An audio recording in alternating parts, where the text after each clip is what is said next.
ना तो कोई भी कभी भी पैदा होता है और ना ही कोई भी कभी भी मरता ही है। अर्थात किसी की भी कभी भी कोई मृत्यु घटित नहीं होती। मृत्यु एक धारणा है, एक कंसेप्ट है।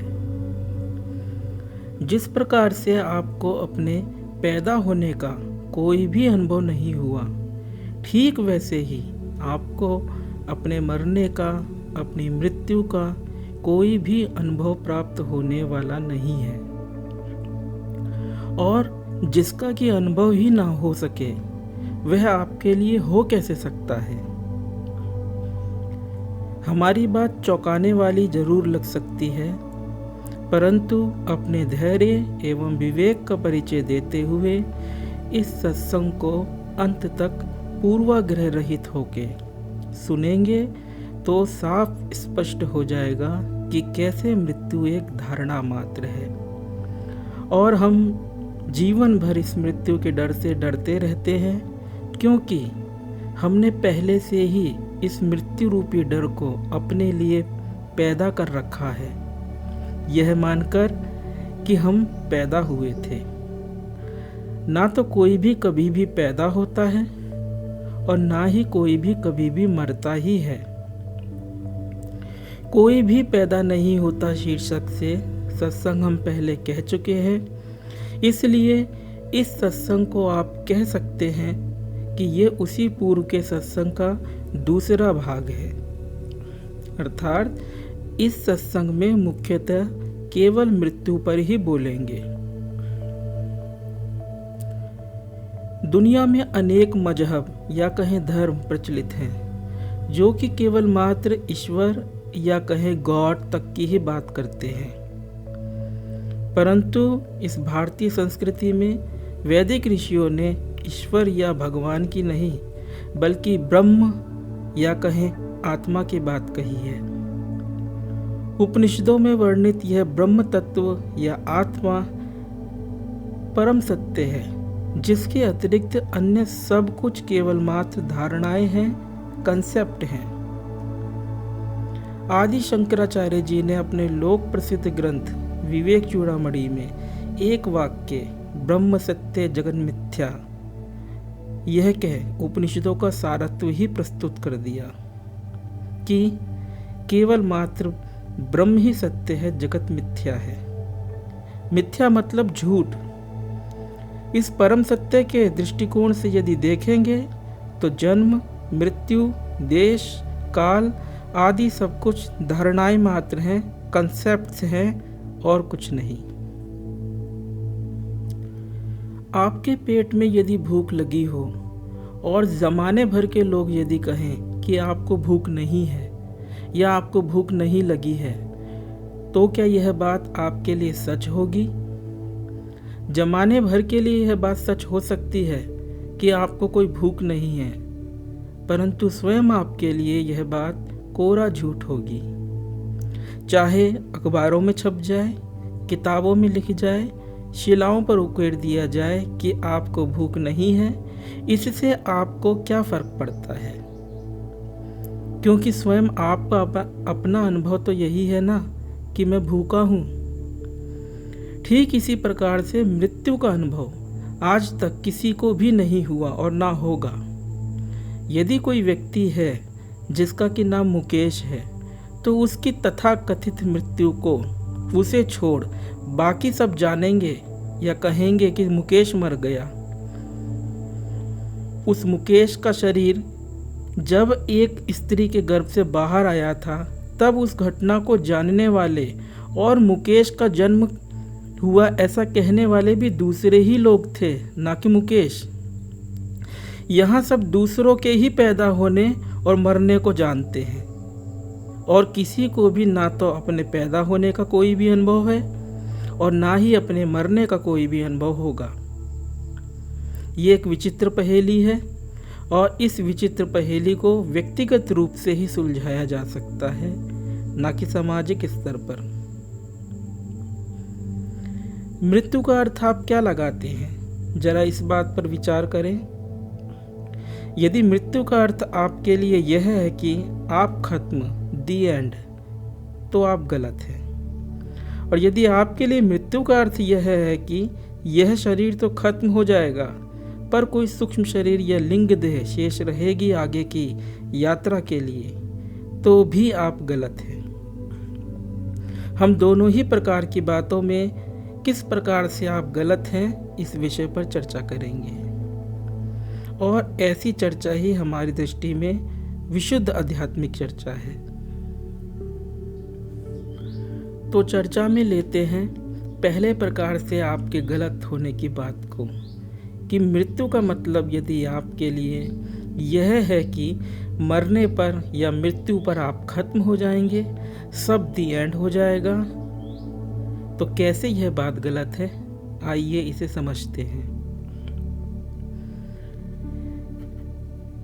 प्रत्येक अनुभव का एक अनुभोक्ता होता है, एक्सपीरियंसर होता है। जैसे सिक्के में हेड और टेल एक साथ होते हैं, जुदा नहीं किए जा सकते, ठीक ऐसे ही जब भी कोई विषयगत अनुभव घटित होता है तो उस अनुभव का जो विषय होता है अर्थात अनुभूत, एवं उस अनुभूत का जो अनुभव करता है अर्थात अनुभोक्ता, ये दोनों मौजूद हो जाते हैं। आप यदि पेड़ को जान रहे हैं तो पेड़ हुआ अनुभूत, एवं पेड़ को जानने वाला दृष्टा या कहे अनुभोक्ता हुए आप स्वयं। अनुभोक्ता अनुभूत से सदैव पृथक होता है। पार्थक्यता के कारण ही, सेपरेशन के कारण ही अनुभोक्ता को अनुभूत की प्रतीति हो पाती है। यदि आप पेड़ ही हो जाएं तो पेड़ को जान नहीं सकते। पेड़ आपसे पृथक है, इसलिए आप उसको जान पा रहे हैं। ऐसे ही यदि आप दर्द को जान पा रहे हैं तो दर्द आपसे पृथक है, इसलिए आप दर्द को जान रहे हैं। यदि आप पेड़ अथवा दर्द के साथ एकात्मता को प्राप्त हो जाएं तो आप ना तो पेड़ को जान पाएंगे और ना ही दर्द को, क्योंकि यह नियम है कि जानने वाला अर्थात अनुभोक्ता जानी जा रही विषय वस्तु अर्थात अनुभूत से पृथक होता ही होता है। यह कोई कोरा बौद्धिक वाग्विलास नहीं है, बल्कि यथार्थ है। आप यदि दर्द के अनुभव के साथ में एकात्मता को प्राप्त हो जाएं, तो ना तो दर्द रह जाएगा और ना ही दर्द को जानने वाला कोई अनुभोक्ता ही रह जाएगा, दोनों समाप्त हो जाएंगे। किसी भी अनुभव के प्रारंभ होने के पूर्व में आप होते हो, तभी तो अनुभव आपके प्रति घटित होता है, और किसी भी अनुभव के समाप्त होने पर आप होते हो, तभी तो अनुभव आपके प्रति समाप्त होता है। अनुभव शुरू होने के बाद और अनुभव खत्म होने के पूर्व आप उस अनुभव के अनुभोक्ता हो जाते हो, एक्सपीरियंसर हो जाते हो। अनुभव के प्रारंभ होने से पूर्व आप मौजूद हो, लेकिन अनुभोक्ता के रूप में नहीं, क्योंकि अनुभव के प्रारंभ होने पर ही अनुभोक्ता आप हो सकते हो, और अनुभव के समाप्त होने पर भी आप मौजूद हो, पर अनुभोक्ता के रूप में नहीं, क्योंकि तब अनुभव मौजूद नहीं है। इस प्रकार से स्पष्ट है कि बिना किसी विषयगत अनुभव के भी आपका होना संभव है। रोज दिन भर नाना प्रकार के विषयगत अनुभव आपको हुआ करते हैं। क्या अनुभव जब नहीं होते तो आप खत्म हो जाते हो? ध्यान दीजिए, एक अनुभव की समाप्ति के बाद और दूसरे अनुभव की शुरुआत से पहले एक गैप होता है। ये गैप होगा ही होगा, क्योंकि यदि यह गैप नहीं होगा तो किसी भी अनुभव को आप जान ही नहीं पाएंगे। उदाहरण से समझें, जैसे कि आप सामने एक वृक्ष को देख रहे हैं, तो यह हुआ देखने का अनुभव, लुकिंग। तभी आपको यह विचार आता है कि किसी को फोन करना है, तो यह हुआ विचार का अनुभव। तो यदि इन दो देखने के अनुभव और विचार के अनुभव के मध्य कोई गैप ना हो, तो कैसे आप इन दोनों अनुभवों को एक दूसरे से पृथक पृथक जान पाएंगे? जो बात अभी हम यह बता रहे हैं, इसके लिए किसी शास्त्र की आवश्यकता नहीं है। ये तो दिन रात हम सभी के साथ घटित हो रहा है, बस हम इस पर ध्यान नहीं देते। तो सिद्ध है कि दो अनुभवों के मध्य में, यहाँ तक कि दो विचारों के मध्य में एक गैप का, एक रिक्तता का होना अनिवार्य है। फर्क बस इतना ही है कि जब देखने का अनुभव विद्यमान था, तब आप देखने वाले एक लुकर बन गए, दृष्टा बन गए थे। और जब विचार चल रहा था कि किसी को फोन करना है, उस विचार के अनुभव के दौरान आप एक विचारक हो गए थे, परंतु गैप में आप कुछ भी नहीं बने। ये हमने एक उदाहरण के माध्यम से यह समझाने का प्रयत्न किया कि किस प्रकार से किसी भी प्रकार के अनुभव के ना होने पर भी आप मौजूद हो। एक और उदाहरण से इसी बात को समझाने का प्रयास करते हैं कि अनुभव के ना रहने पर भी आप मौजूद हो। सोते सभी हैं और गहरी नींद भी आया करती है, जिसमें कि कोई स्वप्न जगत, कोई विषयगत अनुभव नहीं होता। तो क्या इस गहरी नींद में, जिसमें कि किसी भी प्रकार के विषयगत अनुभवों का नितांत अभाव है, क्या आप गैर मौजूद हो जाते हो? नहीं ना, निश्चित ही आप मौजूद हो। और इस मौजूदगी में शरीरपना, व्यक्तिपना बिल्कुल भी नहीं है। अब इन्हीं सब बातों के आधार पर मृत्यु के विषय में चर्चा करते हैं। पहली बात तो यह है कि यदि मृत्यु का कोई अनुभव ही नहीं होता है, तो मृत्यु जैसी कोई चीज भी नहीं है। दूसरी बात यह है कि यदि मृत्यु का कोई अनुभव होता है, तो उस अनुभव के शुरू होने के पूर्व, अनुभव के दौरान और अनुभव के बाद भी आप मौजूद हो। जैसे ट्रेन आती है तो अपने साथ पटरियां लेकर नहीं आती, पटरी ट्रेन आने के पहले से मौजूद होती है। ट्रेन पहले से मौजूद पटरियों पर आती है, और जब ट्रेन चली जाती है तो अपने साथ पटरियां नहीं ले जाती। पटरियां ट्रेन आने के पूर्व, ट्रेन आने के दौरान और ट्रेन जाने के बाद जस की तस विद्यमान रहती है। ठीक ऐसे ही मृत्यु का यदि कोई अनुभव होता भी है, तो वह अनुभव आकर गुजर जाएगा, आप फिर भी रहोगे। यह असंभव है कि कोई मृत्यु आपको उड़ाकर कहीं ले जाए। अर्थात आपका कोई दी एंड नहीं है, क्योंकि आपका कोई जन्म, कोई बिगिनिंग भी नहीं है।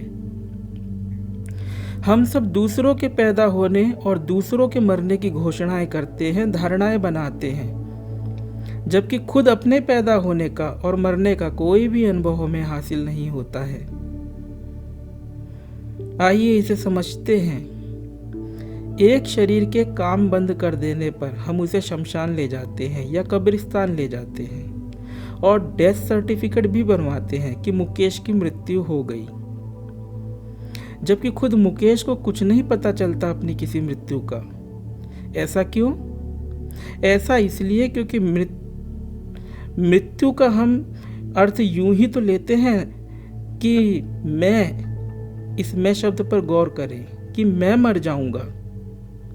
पर जैसा कि हमने अभी चर्चा की कि कैसे किसी अनुभव के अभाव में भी आप मौजूद हैं, तो सिद्ध है कि आप मर नहीं सकते। सिर्फ ये विभिन्न अनुभवों का ना होना, इन विभिन्न देखने, सुनने, विचार आदि के विषयगत अनुभवों का ना होना, कोई आपका ना होना थोड़े ही है।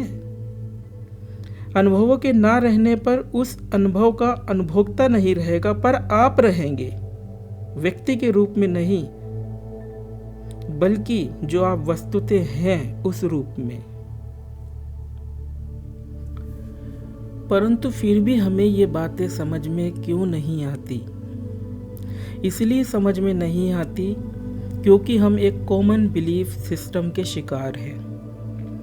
कॉमन बिलीफ सिस्टम से अर्थ यह है कि ऐसी बात जिसको कि सबने स्वीकार कर रखा हो, जैसे कि 100 रुपये का नोट वास्तव में एक कागज का टुकड़ा मात्र है और कुछ नहीं, परंतु सभी ने उस कागज के टुकड़े को 100 रुपये के रूप में स्वीकार कर रखा है। यदि सरकार रातों रात यह घोषणा कर दे कि अमुक तिथि से 100 रुपये का नोट बंद, तो हमारा यह कॉमन बिलीफ सिस्टम, हमारी यह सर्वगत स्वीकारिता ढह जाएगी और 100 रुपये का नोट एक कागज का टुकड़ा मात्र रह जाएगा। हमारी दृष्टि में अध्यात्म का अर्थ किसी देवी देवता, ईश्वर, गुरु आदि की उपासना करना नहीं है, बल्कि अध्यात्म का अर्थ है ये जो हमने जन्म, मृत्यु आदि के संबंध में मिथ्या कॉमन बिलीफ सिस्टम हासिल कर रखे हैं, अपने मस्तिष्क की कंडीशनिंग करवा रखी है, इन सारे कॉमन बिलीफ सिस्टम्स को गिराना, यही अध्यात्म है।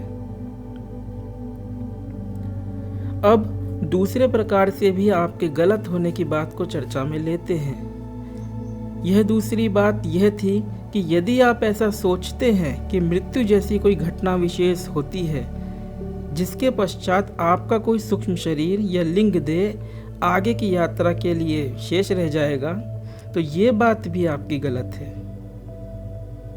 चूंकि यह विषय पुनर्जन्म की मिथ्या अवधारणा से संबंधित है, तो इसको विस्तार से नहीं कहा जाएगा। समय काफी हो चुका है, इसलिए चर्चा को केवल मात्र मृत्यु, जो कि सत्संग का विषय है, उसी तक सीमित रखा जाएगा। भविष्य में पुनर्जन्म संबंधित सत्संगों में इस बात को पूरे विस्तार से लिया जाएगा। मृत्यु जैसी किसी घटना के पश्चात कोई सूक्ष्म या लिंग देह आगे की यात्रा के लिए नहीं है।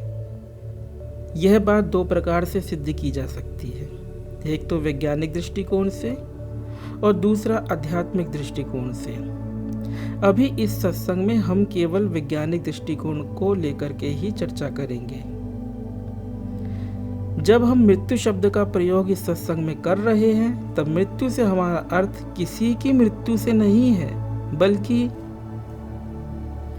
एक शरीर के हरकत ना करने से है।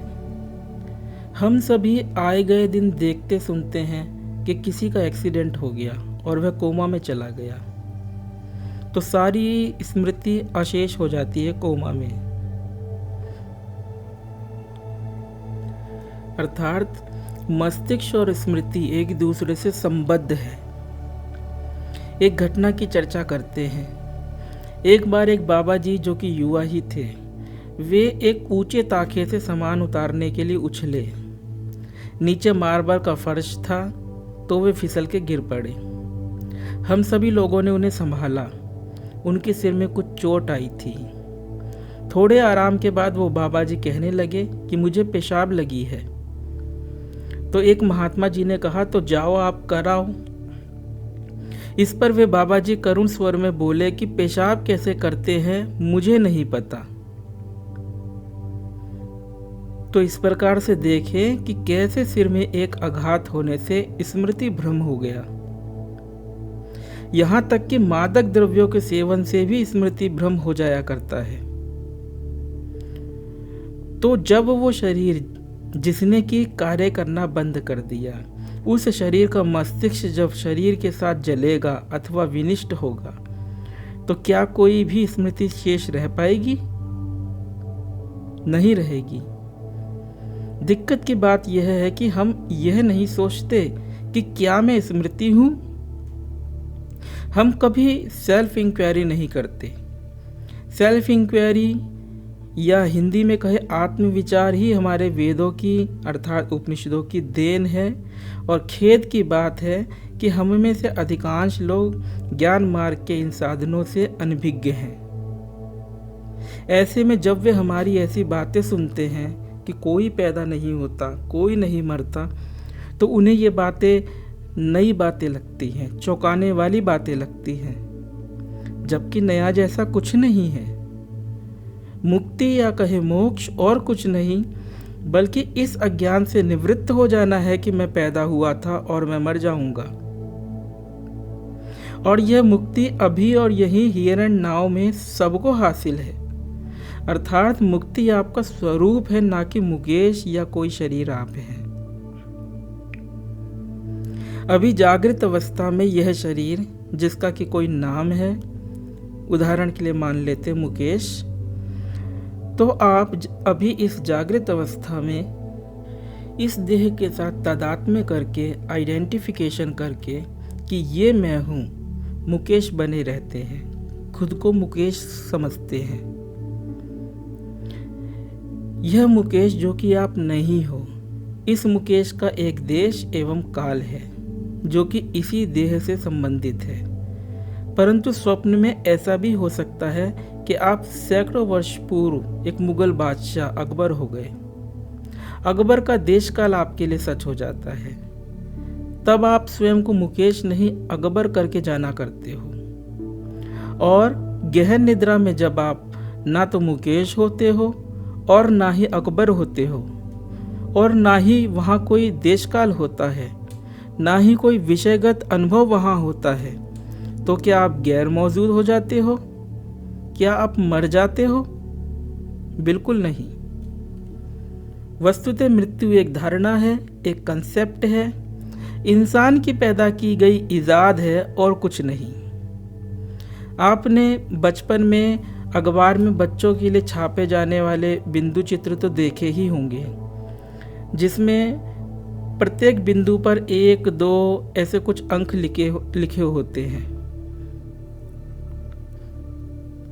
और आरोह क्रम में, इंक्रीजिंग ऑर्डर में, जब आप इन 1, 2, 3, 4 नंबर के बिंदुओं को मिलाते हो तो एक चित्र उभर आता है, जैसे कि शेर का। इसे पेपर टाइगर कहते हैं, अर्थात कागजी शेर। अब इस पेपर टाइगर से आप डरो तो यह हास्यास्पद ही होगा। ऐसे ही मृत्यु भी एक पेपर टाइगर है। ये है नहीं, किसी की होती नहीं, किसी ने भी आज तक अपनी मृत्यु का कोई भी अनुभव नहीं किया, किसी के पास मृत्यु का अनुभव उपलब्ध नहीं है, परंतु फिर भी सारे डरे हुए हैं। क्यों डरे हुए हैं? इसलिए डरे हुए हैं क्योंकि हमने भाषा ईजाद कर रखी है। भाषा के द्वारा ही अपने पैदा होने और मरने की बातें भी ईजाद कर रखी हैं। पशु प्रकृति से समरस है, सिंक्रोनाइज्ड है, तो उन्हें ना तो जन्म की धारणा है और ना ही मृत्यु की। और जब उन्हें जन्म एवं मृत्यु का कोई भ्रम ही नहीं है, तो मुक्ति उनका विषय भी नहीं है। ये जन्म मृत्यु की धारणा इस मनुष्य को है, और इस भ्रम को मिटा स्वयं को स्वयं से जानना ही मुक्ति है। शरीर के नष्ट हो जाने से मस्तिष्क भी नष्ट हो जाता है, और उसी के साथ स्मृतियां भी। जब कोई स्थूल शरीर एवं स्मृतियां शेष नहीं है, तो कोई सूक्ष्म शरीर, लिंग देह, भूत, पिशाच ये भी शेष नहीं है। पुनर्जन्म संबंधित सत्संगों में इस पर विस्तार से चर्चा करेंगे।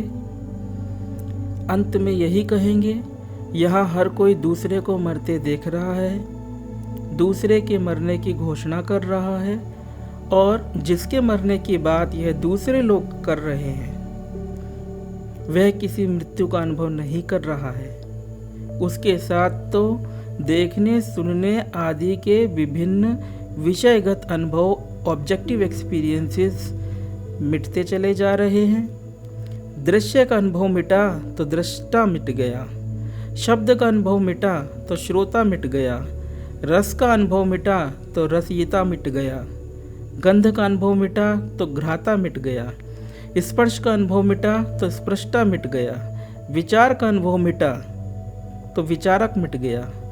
ये दृष्टा, श्रोता, विचारक आदि आप नहीं हो। ये सब उपाधियां मिट गईं और सिर्फ शुद्ध प्रेजेंस, हैपन शेष रह गया, जो कि ना तो कहीं से आता है और ना ही कहीं पर जाता है, क्योंकि ये देश काल से परे शुद्ध चैतन्य है और ये आप है। और ऐसी बात, ये दृष्टा, श्रोता आदि के मिटने की बात रोज हर किसी के साथ घटती है। जब आप सोते हो तो ठीक यही होता है। जैसे नींद में जाना मृत्यु नहीं है, वैसे ही किसी की भी कोई भी मृत्यु नहीं है। ओम।